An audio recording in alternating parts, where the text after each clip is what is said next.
حضور علیہ السلام نے ارشاد فرمایا کہ بندہ کہتا ہے میرا مال، اس کے مال تین ہیں۔ ایک مال وہ جو اس نے کھایا اور ضائع کر دیا، دوسرا اس کا مال وہ ہے جو اس نے پہنا اور پرانا کر دیا، اور تیسرا اس کا مال وہ ہے جو اس نے آگے بھیج دیا۔ فرمایا باقی اس کے وارثوں کا ہے، اس کا نہیں ہے۔ اس لیے ہم راہ خدا میں خرچ کرنے کا مزاج بنائیں، اس سے مال گھٹتا نہیں ہے، اس سے مال بڑھتا ہے۔ بلکہ جب راہ خدا کے اندر ہم خرچ کرتے ہیں تو ہمارا جو دوسرا مال ہے وہ بھی پاک ہو جاتا ہے۔ اللہ کے محبوب کا ایک فرمان سنیے جس کو حضرت حسن بصری رضی اللہ تعالیٰ عنہ بیان کرتے ہیں، حسنوا اموالکم بالزکاۃ وداووا مرداکم بالصدقہ واستقبلوا امواج البلاء بالدعاء والتضرع۔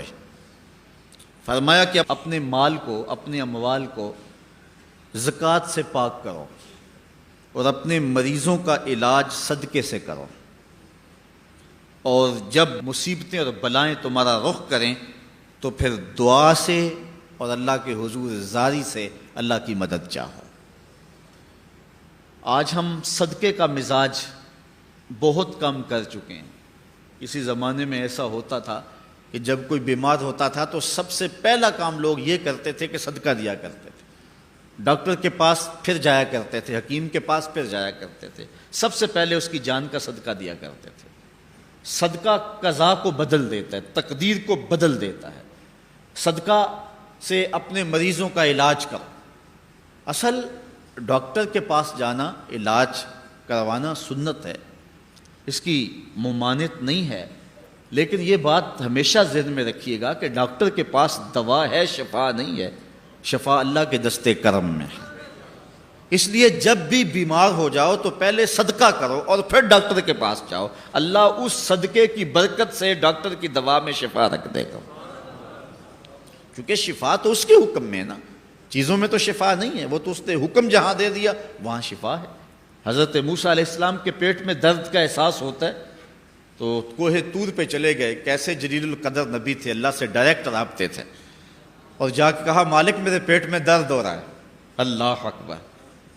گھر کے نجی معاملے بھی رب سے ڈسکس کرتے تھے، اور کوئی جو ہے وہ ایسی چیز ہوتی وہ بھی رب سے ہی عرض کرتے تھے۔ کہا میرے مالک میرے پیٹ میں درد کا احساس ہو رہا ہے، دوائی کی پوری لینی ہے تو وہ بھی جا کے کوہ طور سے رب سے ہی لیتے تھے۔ تو اللہ تعالیٰ فرمایا فلاں جنگل میں چلے جاؤ، وہاں اس شکل کے پتوں کی ایک بوٹی ہے، اس کو توڑو نچوڑو، اس کا پانی پیو، تمہیں شفا مل جائے گی۔ حضرت موسیٰ علیہ السلام گئے اور جا کے بوٹی کو توڑا، نچوڑا، پانی پیا، شفا ہو گئی۔ کچھ عرصہ بیتا، دوبارہ اسی طرح کا درد جاگا۔ اب نسخہ تو ذہن میں تھا، کوہ طور پہ نہ گئے، اس جنگل میں چلے گئے اور جا کے بوٹی کو توڑا، اس کے پتے نچوڑے، پانی نکالا، پیا، لیکن درد اور زیادہ بڑھ جاتا ہے۔ پھر دوبارہ آئے کوہ طور پہ، کہا مالک میں نے اسی درد پہ دوبارہ وہی بوٹی کا پانی پیا ہے لیکن درد بڑھ گیا ہے۔ کہا موسیٰ اب جو آئے ہو کوہ طور پہ پہلے ہی آ جاتے۔ تو عرض کی مالک بوٹی بھی وہی اور درد بھی وہی۔ فرمایا سب کچھ وہی ہے لیکن پہلے میرا حکم تھا، اب میرا حکم ساتھ شامل نہیں تھا۔ شفا بوٹے میں نہیں رکھی، شفا تو میرے حکم میں رکھی ہوئی ہے۔ اس لیے ڈاکٹر کے پاس جاؤ، حکیم کے پاس جاؤ، لیکن شفا اللہ سے مانگو کہ شفا ہمیں دینے والا وہ ہے، وہ ایک وسیلہ ہے، ایک ظاہری طریقہ ہے۔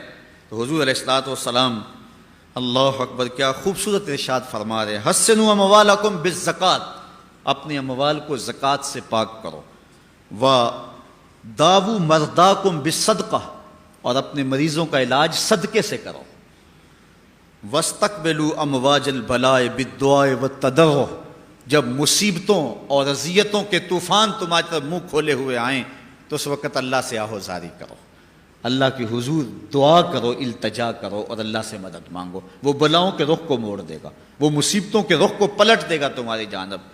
لیکن جب تم یہ مزاج نہیں رکھو گے تو مصیبتوں پر مصیبتیں آتی رہیں گی۔